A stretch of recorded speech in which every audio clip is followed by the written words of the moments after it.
on Sunday afternoon announcing he was back in the United States, that partially because of an upcoming promotional tour for Jordan Brand that will take him to New York, Chicago, and finally here in Los Angeles on August 3rd, which is a significant date. Put an asterisk there because we're come back to that. But first, I want you to check out the cover of Men's Health that just dropped this morning. The Don, looking svelte. He heard the doubters, and he's been putting in work, putting the rest of the league on notice. He looks a little tan, too. He's been out in the sun. We love to see it. Look at who we have here.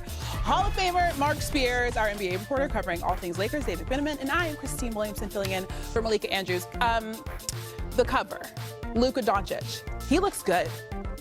He looks amazing. Super amazing. Yeah. I think when we think about this 10 years from now, there's things that happen in life, and I think you guys can attest to this, where you say, it all worked out. Yeah. It all worked out. And while it did, and Dave knows, cost him some money. That's right. I think 10 years from now, Luka's going to say it did work out for the better. I mean, when you look at this transformation, a Mavs fan, maybe Nico's like, well, why didn't he do that with us? Right. Well, all of a sudden, he's looking like this. So I think this trade ended up with the teasing, the hate, the social media stuff, and inspired him. Yeah. And it ended up pushing him to get in this amazing weight that I think is not only going to make him an MVP candidate next season, it's going to make him have longevity in his career, keep him around longer. Like, look how significantly different that looks. And, you know, that's kind of the elephant in the room, is like, you got to be accountable for what you were, but also love where you are. So I think this, again, there's some vitriol that won't leave from Dallas, but I think 10 years from now, they're probably like, you know what, thank you for doing that. Yeah. Thank you for making me a better me. Yeah, I think Luka says that. I think Mavs fans still have a lot of questions. Well, they got Cooper, so it all worked out for them. Yeah, maybe. And except TBD. for the rest of the league should be mad. Yeah, that's true. Okay, so Dave, I mentioned that August date. Is, with the Lakers this season, is the expectation for Luka to sign the extension? Yes, certainly. I mean, the Lakers, I'm told, are excited about the opportunity that sits in front of them, that they can put ink to paper to have Luka Doncic, this skinny Luka Doncic, become the new face of the franchise moving forward, whether that be for 3 years and he can become a free agent after 10 years of service in the league and, you know, really get a big contract at that point. It'd be $300+ million and be making close to $1 million per game. Or the Lakers will be able to offer him, coming this Saturday, August 2nd, in the neighborhood of 4 years, $229 million. And that could just be too big of a number to pass up rather than trying to recoup more money down the line. It's a major opportunity. And listen, this is the first time in Luka's career he has gone to Europe in the offseason, then come back to the States. Yeah. To me, is a very significant decision by him, not just to promote Jordan Brand, of course, something to sign, but to end the trip in Los Angeles, where we're all expecting him to make a major commitment. Yeah, it could be the exclamation point on the end of his trip. What kind of year do you expect out of Luka this season, Mark? Destroyer, angry, MVP candidate. You know, there was this 42-inch vertical thing. I don't know about all that, you know, but I think he's going to be more bouncy, taking the ball to the hole. We've seen angry Luka, but angry Luka in this kind of shape, like, how dangerous a superhero can that be? Yeah. And think about it, the way he has transformed his body. It was the discipline, right? Cutting out gluten. Yeah. Low sugar. Intermittent fasting. Low-cal Doncic. Low-cal Doncic. A lot of protein, and maybe the most significant part about for me reading this story was that he put basketball aside for about a month, and it was all body work. Yeah. And in the past, kind of for the Lakers coaches and even Mavericks coaches to try to motivate him to work out, they needed to gamify it. They had to involve competition in basketball. Yeah. This was like, I'll take out all the competition. I'm just going to focus solely on getting my body to a good place, you know, lower inflammation with these dietary decisions.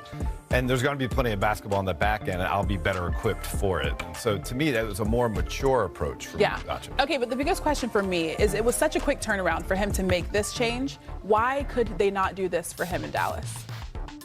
That's the biggest question. I think he has to answer that. Yeah, that's true. You know, and that's perhaps a big part of why he's not there anymore. Yeah. You know, I think for Dallas too, like,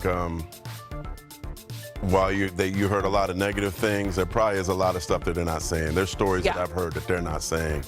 But ultimately, he has to be accountable.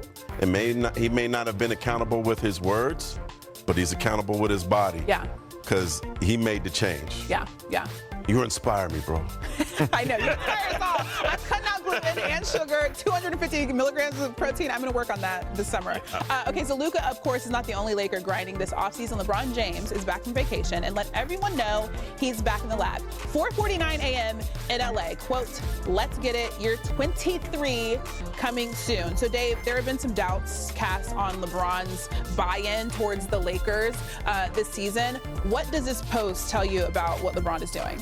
He's extremely motivated for the opportunity in front of him. Kind of the last national conversation we had about LeBron was where's his head's at, because Rich Paul issued a statement to Shams Charania when LeBron opted into the 23rd year of his contract, and it was, well, we better have this team be very competitive, or, you know, LeBron recognizes he only has so much time left in his career and will prioritize finding a winning situation.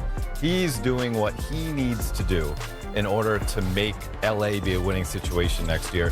He was working out with Chris Johnson, the trainer, with Tyrese Maxey today. You know, that's, you know, another young, motivated guy who you get in the gym with Tyrese Maxey, you better get your stuff together. You can't go look like a 40-year-old guy. He'll blow right by you. And so this is a very good sign, a very good day for the Lakers, quite frankly. You have Luka Doncic wanting to prove to the world that it's not just Sasquatch videos that we've seen from overseas. Like, you can see me in the States looking skinny Luka, and we have LeBron following suit saying, I'm going to be right there with you just as motivated. And these are things that Kobe Bryant did, right? Kevin Garnett, I remember going to watch him work out at 7 a.m. in the morning in Las Vegas on a Labor Day weekend. Like, who does that? Kevin Garnett does that. And he wanted to be there at 5 a.m. They wouldn't let him into 6 because it was a holiday weekend. And I remember seeing him work out, and another guy didn't come in till like 7:30. It was Corey Maggette. And Garnett said, I asked him, why are you here so early? He said, I want to be the first person to put my feet in the sand. And LeBron is doing that. And perhaps, which, hey, might have been part of the timing, I'm sure he saw those Luka pictures before we did, He's like, right? Like, okay, if he's coming in shape and ready like that, not that he wasn't doing it anyway. He's been doing it, but I mean, 420 tells me you're excited. I have no question that this man is not going to work out. He's got what, the $1 million plan around him every year. But to get up at 4:20, 4 in the morning is crazy. You're excited. You're ready. You're ready for next. I don't think it was 4:20. It was 4:49. I think he was getting to the gym at 5 a.m. That's different. 4:40 is it's too early. It's too early for me. I'm not working out. I ain't waking up at 7. Okay, fair. That's a little ridiculous. Okay. Eventually, Luka will head back to Europe because FIBA Eurobasket 2025 starts in 30 days. Big news this morning that Nikola Jokic will officially be added to Serbia's roster as well, making them the favorites for the upcoming tournament. So here's a look at the odds according to ESPN Bet Sportsbook. Serbia still looking